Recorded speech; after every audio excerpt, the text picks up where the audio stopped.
નમસ્કાર દર્શક મિત્રો, હું હર્ષ પરમાર સહયોગ દ્વારા પ્રસ્તુત ન્યૂઝ 20 ગુજરાતીમાં આપ સૌ દર્શક મિત્રોનું હાર્દિક સ્વાગત કરું છું। જોઈએ આજના મુખ્ય સમાચારો। જૂનાગઢમાં ભારે વરસાદના પગલે પરિસ્થિતિ સાનુકૂળ ન થાય ત્યાં સુધી દામોદર કુંડ, વિલિયમ ડેમ, જટાશંકર જવા ઉપર પ્રતિબંધ મૂકવામાં આવ્યો।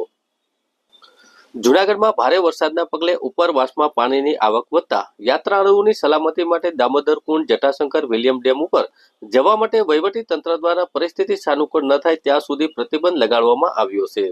જૂનાગઢમાં હવામાન વિભાગ દ્વારા ભારે વરસાદની આગાહીના પગલે વહેલી સવારથી જ વરસાદ વરસી રહ્યો છે, ત્યારે ભવનાથમાં આવેલું દામોદર કુંડમાં પાણીનું સ્તર અસાધારણ સ્તરે વધવા સલામતી માટે ભાવિકોને નાગરિકોને પાણી ન ઘટે ત્યાં સુધી દામોદર કુંડ, વિલિયમ ડેમ, જટાશંકર જવા પર પ્રતિબંધ રાખવામાં આવ્યો છે। જિલ્લા ડિઝાસ્ટર શાખા તરફથી મે જિલ્લામાં કલેક્ટર સાહેબની સૂચનાને જનહિતમાં જારી કરવામાં આવી છે। તમામને ધ્યાને લેવા અનુરોધ કરવામાં આવ્યો છે। છેલ્લા 4 દિવસથી જૂનાગઢમાં વરસાદી માહોલ જામ્યો છે। ગયા 20 તારીખે પણ ભારે વરસાદ નોંધાયો હતો। આજે શનિવારે પણ ઓરેન્જ એલર્ટ મોસમ વિભાગે જાહેર કર્યું છે। એના અનુસંધાને જિલ્લાની સમગ્ર ટીમ છે એલર્ટ પર છે। આજે સવારે 6 વાગ્યાથી લઈને 12 વાગ્યા સુધીમાં ગિરનાર પહાડ પર લગભગ 4 ઇંચ જેટલો વરસાદ નોંધાયો હતો અને એ વરસાદના લીધે નીચેના એરિયામાં મોટા પ્રમાણમાં પાણીની આવક થઈ હતી। એટલે પ્રિકોશનના ભાગરૂપે અમે દામોદર કુંડ, જટાશંકર અને વિલિંગ્ટન ડેમ આ જગ્યાએ લોકોની પ્રવેશબંધી કરી હતી। આજે આપ જાણો છો એમ પિતૃતર્પણ નો એક ધાર્મિક પ્રસંગ હોય છે, એટલે દામોદર કુંડમાં ખૂબ મોટી સંખ્યામાં લોકો આવેલા છે। અત્યારે વરસાદ રોકાઈ ગયો છે, પાણીની આવક પણ ઘટી છે। એ પરિસ્થિતિને ધ્યાને લઈ અને લોકોની જે ધાર્મિક લાગણી છે એને માન આપીને અત્યારે એસડીઆરએફ અને એનડીઆરએફની તમામ ટીમ અમારી અહીંયા ઉપસ્થિત છે અને એમના પ્રેઝન્સમાં વિથ ઓલ પ્રિકોશન્સ લોકો ધાર્મિક વિધિ કરી શકે એ માટેનું અમે અત્યારે આયોજન ગોઠવ્યું છે। આમ આદમી પાર્ટીના નેતા રેશમાબેન પટેલે જૂનાગઢના મજવડી ગામની મુલાકાત લીધી હતી। ગામની ખરાબ પરિસ્થિતિને લઈને રજૂઆત કરવામાં આવી હતી, જે ગામમાં મજવડી ગામમાં મોતનો ટાંકો આવેલો છે। જર્જરિત પાણીના ટાંકાનું ડિમોલેશન તાત્કાલિક કરવાને બદલે ભાજપ મોતની રાહ જુએ છે તેવો આક્ષેપ રેશમાબેન પટેલ દ્વારા કરવામાં આવ્યો। વાત કરવામાં આવે તો જૂનાગઢ જિલ્લાના મજવડી ગામની મુલાકાત દરમિયાન આમ આદમી પાર્ટીના નેતા રેશમાબેન પટેલ દ્વારા ગામની પરિસ્થિતિનો અભ્યાસ કર્યો હતો। મજવડી ગામમાં આવેલું જર્જરિત પાણીનો ટાંકો હવે મોતનો ટાંકો બની ગયો છે। ટાંકો ક્યારે તૂટી પડે તે કહી શકાય તેમ નથી। આજુબાજુ હાઈસ્કૂલ, રહેણાંક વિસ્તાર અને બાલવાટિકા હોવાથી વિદ્યાર્થીઓ અને ગામ લોકોનો જીવ પર મોટું જોખમ આવી રહ્યું છે। ગ્રામજનો વારંવાર રજૂઆત કરવા છતાં ભાજપ તંત્ર મોતની રાહ જોઈ રહ્યું છે। તાત્કાલિક ડિમોશન કરવાની માંગ રેશમાબેન પટેલે માંગણી કરી છે। ગામના લોકોના જીવને જોખમમાં મૂકવાને બદલે આ ટાંકાનું ડિમોલેશન તાત્કાલિક કરવામાં આવે, જ્યાં બાલવાટિકા માટે ફાળવેલી જગ્યાનો યોગ્ય ઉપયોગ થાય અને બાળકોનો ગ્રામજનો સુરક્ષિત જીવન જીવી શકે। રેશમાબેન પટેલે સરકારને ચેતવણી આપી છે કે જો ગામની આ ન્યાયસંગત માંગ તાત્કાલિક સ્વીકારવા નહીં આવે તો આંદોલનનો માર્ગ અપનાવવામાં આવશે।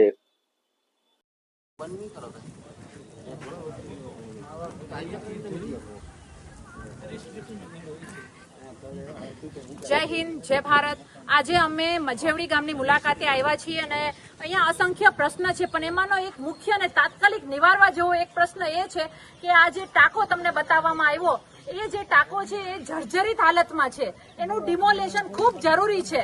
ડિમોલેશન નહીં કરવામાં આવે આ ટાંકો ગમે ત્યારે ચોમાસામાં પડી શકે છે, વગર ચોમાસે પણ પડી શકે છે।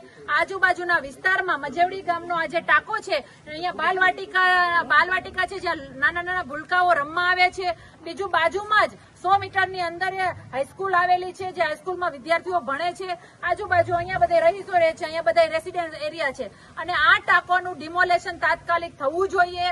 તમારા કારણો જે હોય તે હું તંત્રને વિનંતી કરું છું કે આ ટાંકાનું ડિમોલેશન તાત્કાલિક થવું જોઈએ। બાના આ લોકો એવા કરે છે કે ભાઈ ટાંકા માટે કોઈ કોન્ટ્રાક્ટ લેતું નથી, ટાંકા માટે કોઈ આવતું નથી, તો એ જવાબદારી સરકારની છે, સત્તા ઉપર બેઠા છે એની છે।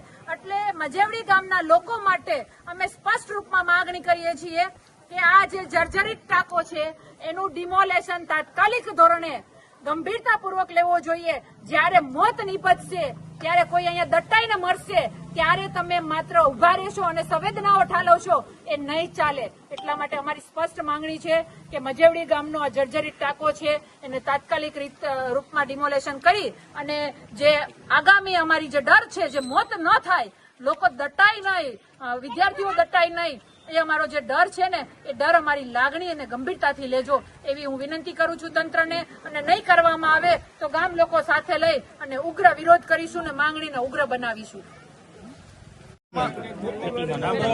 નામ બોલજો. મજેવડી ગામનો. મારું ગામ મજેવડી અને આ ગામમાં ઘણા સમયથી ઉબેણ નદીમાં આવતું લાલ પાણી, અને આ ગામમાં જીપીસીબીએ રિપોર્ટ આપેલો હતો કે આ ગામમાં એક પણ કેન્સરનો દર્દી નથી. તો અત્યારે આ ગામમાં 10 થી વધુ કેન્સરનો દર્દી છે.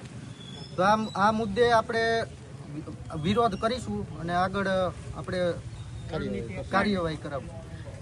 ઓકે. આજે મજેવડી ગામની મુલાકાતે આવી હતી ત્યારે અહીંયા એક ઉબેણ નદી છે. આ ઉબેણ નદી એ જળવાળી નહીં, લાલ પાણીવાળી છે. આપણે કહીએ ને કે નદી હોય તો પાણી હોય, પણ આ લાલ પાણીવાળી જે નદી છે, આ નદી ઉપરથી જેતપુરથી જે કારખાના અને જે ઘાટો છે એનું પાણી દરેક ગામડામાં આવે છે. એમાં આ પટ્ટામાં જાલણસર, પત્રાપસર અને કેરાળા બધા ગામ પ્રભાવિત છે. તો મજેવડી ગામના લોકોની માંગણી છે કે આ જે લાલ પાણી ઉબેણ નદીમાં આવે છે આ પાણી બંધ થવું જોઈએ. અને હું પણ માંગણી કરું છું, અમે સમગ્ર ટીમ અને ગામ માંગણી કરે છે કે ઉબેણ નદીમાં જે લાલ પાણી આવે છે એ તાત્કાલિક ધોરણે બંધ કરો. જે ઘાટ ચાલે છે, જે ખોટા ઘાટ ચાલે છે, એ કોઈ તંત્ર અને સત્તાધીશોની રહેમ નજરથી ચાલી રહ્યા છે. એના ઉપર તરાપ મારો, એના ઉપર દરોડા પાડો ને બંધ કરો. કારખાનાઓમાંથી જે પાણી ચોરી છુપે ફેંકવામાં આવે છે નદીઓમાં, એ પાણી બંધ કરાવો. અને જો આવી જ રીતે લાલ પાણી અહીંયા ઉબેણ નદીમાં આવતું રહેશે તો ગામજનો આજે ખૂબ પરેશાન છે અને અમે ઉગ્ર વિરોધ કરીશું. અને બીજી વસ્તુ, આ લાલ પાણીના કારણે મજેવડી ગામમાં અસંખ્ય ચામડીના રોગો છે, કેન્સરના રોગો છે. આવા રોગો થઈ રહ્યા છે. ખૂબ ગંભીર વાત છે કે જે જળતળ છે ને એ જળતળ આખો દૂષિત કેમિકલ વાળો થઈ ગયો છે. લોકો ખાઈ નથી શકતા, સારું પાણી નથી પી શકતા, તો લોકો જીવે કેના માટે? ખાવા પીવા રહેવા માટે જ જીવતા હોય છે. તમે એમાં પણ આવા કેમિકલ વાળા પાણી ધરો છો. તો આ જે લાલ પાણીનો જે પ્રશ્ન છે, આગામી દિવસોમાં એને અમે ઉગ્ર વિરોધ કરીશું અને ઉગ્ર રીતે રજૂઆત કરીશું. અત્યારે અમે વિનંતી કરીએ છીએ કે ગામ લોકોની માંગણી સ્વીકારીને પાણી બંધ કરવામાં આવે. જય હિન્દ. જુનાગઢ શહેરને પાણી પૂરું પાડતું હસનાપુર ડેમને જુનાગઢ મહાનગરપાલિકાના મેયર ધર્મેશભાઈ પોસે અને પદાધિકારીઓ દ્વારા નવા નીરના વધામણા કરવામાં આવ્યા. વાત કરવામાં તો જુનાગઢ શહેરને પાણી પૂરું પાડતા હસનાપુર ડેમમાં ગિરનારના જંગલમાં વિસ્તારમાં થયેલા ભારે વરસાદના કારણે નવા નીરની આવક થઈ છે. આ કારણે હસનાપુર ડેમ આજે ઓવરફ્લો થયો છે અને શહેરના હસનાપુર ડેમમાંથી દરરોજ 10 MLD પાણી પૂરું પાડવામાં આવે છે.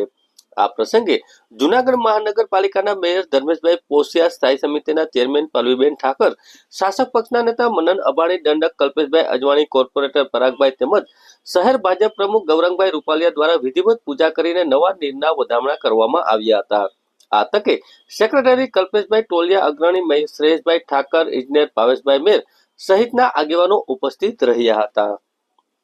જુનાગઢ શહેરમાં પુખ્ત વયની દીકરીઓને છેડતી કરી ભૂંડો ગાળો અને ધમકી આપનાર આરોપીને ગણતરીના સમયમાં પકડી પાડી કાયદાનું ભાન કરાવતી Junagadh B division police. Junagadh B division પોલીસે પુખ્ત વયની દીકરીઓને છેડતી, ભૂંડો ગાળો બોલનાર અને ધમકી આપનાર ગુનાના સંડોવાયેલા આરોપીને ઝડપી પાડી કાયદેસરની કાર્યવાહી હાથ ધરી છે. પોલીસ મહાનિરીક્ષક નિલેશ જાંજવાડિયા, પોલીસ અધિક્ષક સુબોધ વડોદરા, નાયબ પોલીસ અધિક્ષક હિન્દેશ ધાંધલિયા સાહેબના માર્ગદર્શન હેઠળ પોલીસ ઇન્સ્પેક્ટર AB ગોહિલની આગેવાનીમાં બી ડિવિઝન પોલીસે આ ગુનાની ગંભીરતાને ધ્યાને લઈને હ્યુમન સોર્સ અને ટેકનિકલ સર્વેલન્સના આધારે તપાસ હાથ ધરી હતી. આ ઘટનામાં આરોપીઓએ ફરિયાદી બહેન સામે 4 વખત ઈ-બાઇક પર આવી સ્માઇલ કરી બિનજરૂરી સંપર્ક કરવાનો પ્રયાસ કર્યો હતો, અશ્લીલ ઇશારા કર્યા અને ભૂંડો ગાળી બોલીને જાનથી મારી નાખવાની ધમકી આપી હતી. ગુનો નોંધાયા બાદ પોલીસે ગણતરીની કલાકોમાં 2 આરોપી અને 1 કાયદાના સંઘર્ષમાં આવેલા કિશોરીને ઝડપી પાડ્યા હતા અને આ પગલાને પોલીસ કાયદાનું ભાન કરાવી આગળની કાર્યવાહી હાથ ધરવામાં આવી છે.